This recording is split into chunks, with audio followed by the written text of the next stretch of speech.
땅 투기 의혹의 아파트 부정 청약, 보좌진 갑질 같은 다양한 의혹을 받고 있는 이해운 기획예산처 장관 후보자 인사청문회가 사실상 무산됐습니다. 자료 제출을 제대로 하지 않아 청문회가 불가능하다는 게 야당 입장인데 청문회장 밖에서 하루 종일 대기한 이 후보자는 4분의 3을 냈다고 주장하고 있습니다. 정말 그랬다면 오늘 같은 파행은 없었을 텐데요. 야당의 셈법과는 좀 달라 보입니다. 이 상태라면 청문회 없이 이재명 대통령이 임명할 가능성도 있어 보이는데 여론도 안 좋고 통합 명분도 이미 사라진 걸로 보이는데 어떤 결론을 내릴지 많은 분들이 궁금해하고 있습니다. 오늘 첫 소식, 청문회장 안팎 소식부터 김창섭 기자가 보도합니다. 인사청문회장에 장관 후보자 자리가 텅 비었습니다. 국민의힘과 개혁신당이 이해운 장관 후보자가 자료를 부실하게 제출하고 하루를 때우려 한다며 청문회 불가를 선언한 데 따른 겁니다. 우리 여당 위원장 왜 이렇게 위원회를 이따위로 운영을 하십니까? 불법 증여, 로또 아파트 부정 청약 제출한 자료는 검증이 불가능한 수준이었습니다. 허술한 자료로 그냥 면죄부 주는 청문회가 되어서는 결코 안 된다라고 생각합니다. 청문회장 밖에서 대기하던 이 후보자는 자료 제출률이 75%라고 주장했습니다. 에휴, 과장이죠. 저희가 75% 정도 냈습니다. 지금 최대한 내려고 준비하고 있습니다. 확보할 수 있는 것들은 다 내고요. 하지만 실제 이 후보자가 낸 자료들 중엔 개인정보 보호를 위해 제출이 곤란하다는 단 한 줄만 적힌 자료가 상당수인 걸로 전해졌습니다. 국민의힘은 이런 무성의한 자료를 뺀 실제 제출률은 15%에 불과하다고 지적했습니다. 범여권인 조국혁신당도 부실한 자료 제출을 질타했습니다. 본인 자료는 좀 제출해야 되는 거 아니겠습니까? 개인정보라고 이를 모두 또 제출을 거부하고 있습니다. 유감입니다.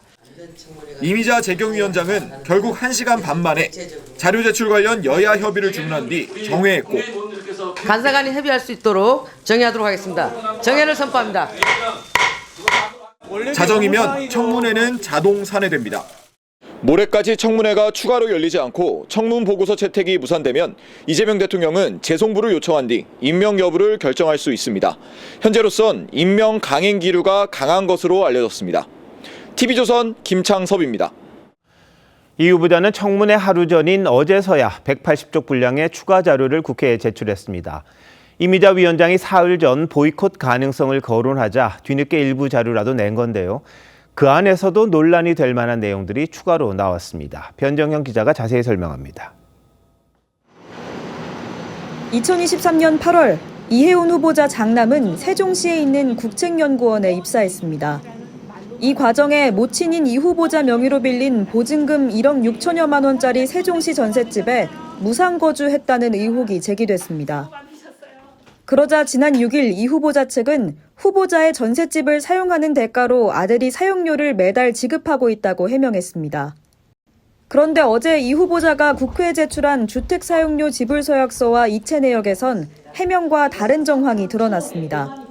입금일은 장관 지명 발표 일주일 전인 지난해 12월 21일로 돼 있고 게다가 27달치 월세금 1,080만 원을 한꺼번에 받은 것으로 나타났습니다. 무상거주 논란을 의식해 뒤늦게 임대료를 정산한 것 아니냐는 지적이 나옵니다. 삼남이 공익근무요원 복무를 닷새 더하게 된 이유도 뒤늦게 밝혀졌습니다. 일과 개시 후 출근, 즉 지각으로 경고를 받은 이력이 병적 기록표에서 드러난 겁니다. 주식 등을 물려받은 아들들의 증여세 납부 계산서도 뒤늦게 냈는데 야당은 누구 돈으로 냈는지를 검증할 수 있는 자료가 빠져 있다고 지적했습니다.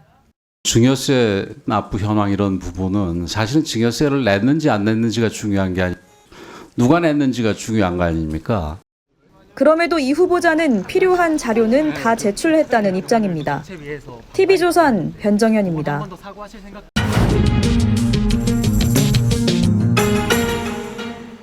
1일 1 의혹이란 말까지 나왔던 이해운 장관 후보자의 직접 해명, 결국 듣지 못할 가능성이 커졌습니다. 오늘 낮 정회한 뒤 여전히 청문회가 열릴 기미가 보이지 않는다고 하는데요. 국회 현장 반장을 맡고 있는 최우정 기자와 뉴스더에서 더 자세히 짚어보겠습니다. 자, 최 기자, 이 후보자는 지금도 국회에 있습니까? 그렇습니다. 이 후보자는 선서는커녕 오늘 청문회장에 들어가 보지도 못했습니다. 오전엔 여야 의원들의 의사진행 발언만 있었는데 이해운 없는 이해운 청문회가 1시간 반가량 진행된 셈입니다. 이 후보자는 지금도 본관 1층에서 대기를 하고 있는데요. 청문 경과보고서 송부시한인 모레까지는 물리적으로 시간이 있긴 한데 청와대 고위 관계자도 다시 청문회 일정을 잡기는 쉽지 않은 상황이다 이렇게 말했습니다.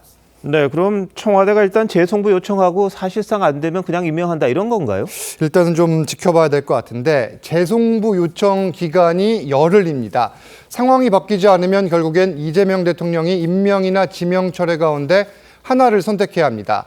청와대는 이 후보자의 청문회 대응과 추가 의혹 제기 여부를 보겠다는 입장이지만 현재로선 임명을 강행하려는 분위기가 조금 더 앞서 있는 걸로 알려졌습니다. 네. 자, 근데 이해운 후보자에 대해서는 뭐 참여연대 경실련, 어떻게 보면 친여 성향이다 내지는 뭐 진보 성향이다 이렇게 얘기를 하는데 다 부적격 판정했죠. 네, 그리고 부정적 여론도 또 확인이 됐잖아요. 그렇습니다. 지난 9일 한국갤럽 여론조사에서 이 후보자가 장관직에 적합하다는 응답 16%에 불과했습니다. 하지만 의혹 상당수가 국민의힘 시절 벌어진 일인데다 실제 여권에선 이 후보자가 현 야당에서 공천을 5차례 받지 않았냐 이 점을 강조합니다. 현재까지 대통령 지지율에 큰 변동이 없는 만큼 통합 실용 인사란 인상을 내는 효과가 더 크다고 판단하는 걸로 보입니다. 다만 오늘 발표된 리얼미터 여론조사에선 이 대통령의 국정수행 지지도가 53.1%로 같은 조사로는 3주 만에 하락세로 돌아섰습니다.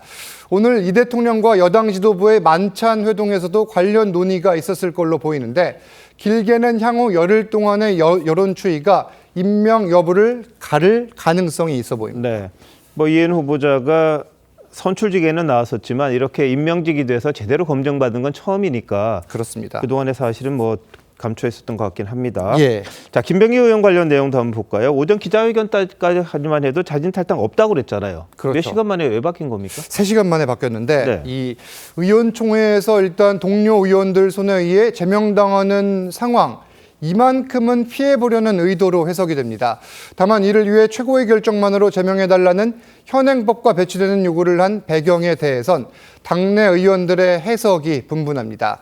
당원 당규나 정당법을 잘못 이해한 것 아니냐 이런 말도 나왔는데 그만큼 당원 당규상 최종 제명 절차까지는 피하려 한 것 아니냐 이렇게 보는 시각들도 많습니다. 네. 결국 자진 탈당은 당 지도부가 요청했다 이렇게 봐야 하는 겁니까? 그렇습니다. 이 당 지도부에서도 오늘 인터뷰를 통해 이 같은 내용을 밝혔는데 강선 의원의 공천헌금 수수무마 의혹과 연결되며 여권 전체에 적지 않은 부담으로 작용했던 걸로 보입니다. 리얼미터가 조사한 정당 지지도를 보면 민주당은 5.3%포인트 하락했지만 국민의힘은 내홍을 겪는 와중에도 3.5%포인트 상승했습니다. 오늘 탈당으로 김 의원은 앞으로 수사 과정에 이 체포동의안이 국회로 넘어오더라도 무소속으로 표결에 임할 수밖에 없는 상황도 좀 주목을 해야 될 것 같습니다. 자, 그런데 앞서 강선우, 이춘석 의원 탈당한 다음에도 제명에 준하는 조치 했었잖아요. 그렇죠. 그렇게 될지 안 될지 좀 지켜봐야겠군요. 맞습니다. 네, 최 기자 잘 들었습니다.